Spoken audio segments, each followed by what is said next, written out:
ਬਿਸਮਿਲ੍ਲਾਹਿਰਰਹਿਮਾਨਿਰਰਹੀਮ अस्सलाम वालेकुम ਦੋਸਤੋ, ਤੁਸੀਂ ਵੇਖ ਰਹੇ ਜੇ ਮੇਰਾ ਸਾਈਵਾਲ ਟੀਵੀ ਤੇ ਮੈਂ ਤੁਹਾਡਾ ਮੇਜ਼ਬਾਨ ਸਾਜਿਦ ਵਿਰਕ। ਅੱਜ ਜਨਾਬ ਦੋਸਤਾਂ ਵੀਰਾਂ ਵਾਸਤੇ ਤਿੰਨ ਜਾਨਵਰ ਲੈ ਕੇ ਟੋਟਲ ਤਿੰਨੇ ਕ੍ਰਾਸ ਨੇ, ਜਿਨ੍ਹਾਂ ਚੋਂ ਇੱਕ ਸੂਈ ਹੈ, ਦੋ ਗੱਭਣਾ ਹੈ। ਤਸੱਲੀ ਕਰਾਣਾ ਜਨਾਬ, ਉਸ ਤੋਂ ਬਾਅਦ ਡਿਟੇਲ ਸਾਰੀ ਜਨਾਬ ਲਵਾਂਗੇ ਮਾਲਕ ਤੋਂ। ਲਓ ਜੀ, ਸਭ ਤੋਂ ਪਹਿਲਾਂ ਜਨਾਬ ਦੋਸਤਾਂ ਵੀਰਾਂ ਨੇ ਜਾਨਵਰ ਨੰਬਰ ਜਨਾਬ ਇੱਕ ਵੇਖਣਾ। ਕੱਦ माशाल्लाह फुल वड्डा, सिरों मोनी रंग डब्बा और जनाब खूबसूरत लिबासवाना थान जनाब रुग रुगदा ते जनाब पावर वाला। हाइट माशाल्लाह फुल वड्डी। फिजिकली कंडीशन जनाब दोस्तों वीरान चेक कर लेनी है। जनाब जानवर नंबर एक चोलस्तानी ते जनाब फ्रीजन क्रॉस है। जनाब हवाना चेक करना माशाल्लाह जी, खूबसूरत हवाना और जनाब कट वाला पहला वारा जनाब वैल ने डिलीवर करना है। तसल्ली करनी जनाब दोस्तों ने। बाकी जनाब लेने देने नसीब तो मुकद्दर। ये जनाब जानवर नंबर एक जे जनाब क्रॉस ब्रीड का जानवर है। रील थोड़ा मुड़ी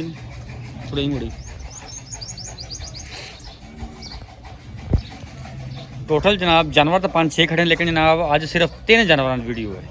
तोड़ दे ये जनाब जानवर नंबर एक जी छोटी फला माड़ी छोटी सैफला की करना पे इन तोड़ इनू पहले तोड़ दे। लो जी जानवर नंबर एक जनाब तसल्ली कर लेनी है माशाल्लाह। बस छड़ दे। जानवर नंबर जनाब 2 चूलस्तानी फ्रीजन क्रॉस। ये भी जनाब पहला ने गब्बा ने दिन लेंदी जनाब। फुल क्रॉस जानवर, गर्मी सर्दी जनाब शहजादी। डिलीवरी जो जनाब इन दिन बाकी है। फिजिकली कंडीशन जी जनाब दोस्तों वीरों के सामने है।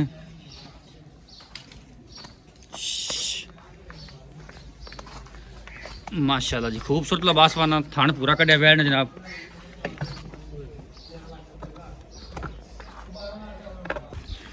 लो जी ये जानवर नंबर 2 जे इन्हें पहला बार डिलीवर करना जनाब। डिलीवरी दिन लेंदी है, 2 लै जाए 4 लै जाए।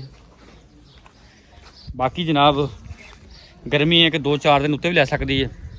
तसल्ली तुसी कर लेनी जनाब। ये जानवर नंबर 2 जे। हुण जनाब तुहानूं जानवर नंबर 3 भी विखाणी। लो जनाब जानवर नंबर 3 फुल जनाब वड्डे कद काट दे विच चोलस्तानी ते जनाब फ्रीजन दा क्रॉस। इन्हें फ्रैश बच्चा डिलीवर किया। पिछे इन्हें जनाब वच्छा जे। तसल्ली करनी जनाब दोस्तों ने माशाल्लाह। खूबसूरत लिबास हवाना पंडां दा और जनाब कट वाला हवाना साफ सुथरा। थान जनाब हद्दी चुआई वाला, कोई जनाब पलछल नहीं है। वैड़ नूं जनाब कद माशाल्लाह बड़ा और करम वाली थब्बे लाई खड़ी है। यह जनाब फेस क्वालिटी चेक करनी है। पिछे इन्हें बच्चा जे वारा इन्हें दूजा डिलीवर किया है।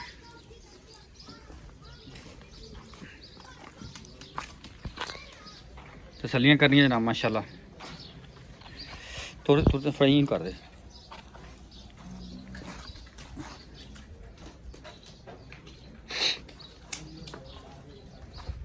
तो जी बाकी जनाब हम गलबात करते हैं जनाब मालक नाल। जानवर तुसीं तिन्ने वेख लेने, तिन्ने जनाब ब्रांड।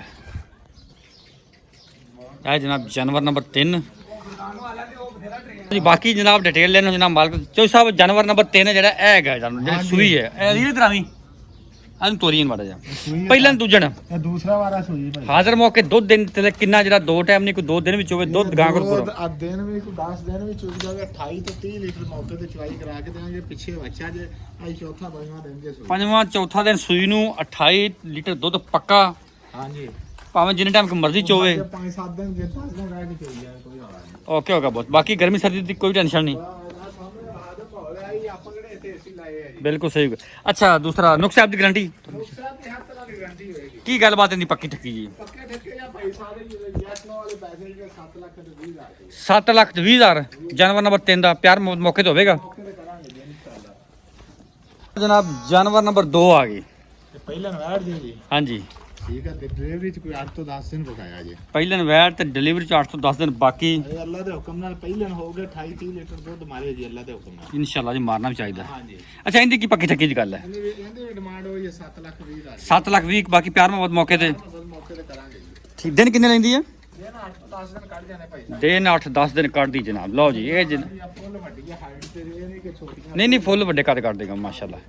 ओके होगा बॉस। पर नंबर 1 चलो सब इंदा ਰਾਜ ਭਾਈ ਸਾਜਦ ਪਹਿਲੇ ਇਨਵਰਟ ਦਿਨ ਕਿੰਨੇ ਲੈਂਦੀ ਹੈ? ਇਹ ਦਿਨ 5-7 ਹੀ ਕੱਢਦੀ ਆ 5-7 ਦਿਨ ਕੱਢਦੀ ਹੈ। ਹਾਂਜੀ। ਅੱਛਾ ਕੀ ਗੱਲਬਾਤ ਇਹਦੀ ਪਹਿਲਾਂ ਨੂੰ ਹੋ ਗਿਆ ਅੱਲਾ ਦੇ ਹੁਕਮ ਨਾਲ 18 ਤੋਂ 20 ਲੀਟਰ ਦੁੱਧ ਤਸੱਲੀ ਵਾਲਾ ਕਰੇਗੀ। ਕਰਨਾ ਵੀ ਚਾਹੀਦਾ ਜੀ ਇਨਸ਼ਾਅੱਲਾ। 5-7 ਦਿਨ ਕੱਢਦੀ ਅੱਲਾ ਦੇ ਹੁਕਮ ਨਾਲ ਦੁਨੀਆ ਧਾਵਾ ਉੱਥੇ ਕੀ ਮੁੱਲ ਦਾ ਪੱਕਾ ਠੱਕਾ ਜਿਹਾ? ਇਹਦੇ ਪੱਕੇ ਜਿਹੇ ਪੈਸੇ ਸਾਜਦ ਭਾਈ ਜਿਹੜੇ ਪੱਕੇ ਪੈਸੇ 5 ਲੱਖ ਤੇ 20 ਲੱਖ ਹੀ ਆ। ਮੌਕੇ ਤੇ ਕੋਈ ਪਿਆਰ ਮੁਹੱਬਤ? ਉਹ ਤਾਂ ਕਰਾਂਗੇ ਇਨਸ਼ਾਅੱਲਾ, ਚਾਹ ਵੀ ਪਿਆਵਾਂਗੇ, ਰੋਟੀ ਵੀ ਖਵਾਵਾਂਗੇ, ਸਾਰਾ ਕੁਝ ਕਰਾਂਗੇ ਜੀ। ਓਕੇ ਓਕੇ ਜਨਾਬ। ਰਾਬਤਾ ਨੰਬਰ 0345 109 9392 ਜਨਾਬ, ਇਹ ਸਾਡਾ ਰਾਬਤਾ ਨੰਬਰ, ਇਹ ਸਾਡਾ WhatsApp ਨੰਬਰ। ਵੀਡੀਓ ਜਨਾਬ ਅੱਛੀ ਲੱਗੇ ਤਾਂ ਵੀਡੀਓ ਨੂੰ ਸ਼ੇਅਰ ਕਰਨਾ ਹੈ, ਔਰ ਜਨਾਬ ਵੀਡੀਓ ਦੇ ਐਂਡ ਤੇ ਆਪਦੀ ਕੀਮਤੀ ਰਾਇ ਦਾ ਜਨਾਬ ਬਾਜ਼ਾਰ ਲਾਜ਼ਮੀ ਕਰਨਾ ਹੈ।